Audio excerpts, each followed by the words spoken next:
สวัสดีครับพบกับคนแก่บ้านสวนชวนคุยวันนี้ตอนกรมอุตุนิยมวิทยาเตือนพายุฤดูร้อนจะมา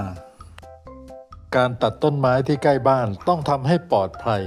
ไม่ทำให้บ้านเสียหายต้องรีบตัดออกก่อนที่พายุจะมานะครับอาจทำความเสียหายให้อาคารได้บ้านใครที่มีต้นไม้ติดบ้านก็ต้องรีบดูแลกันครับผมมีวิธีตัดต้นไม้ที่ติดบ้านมานำเสนอลองดูกันนะครับ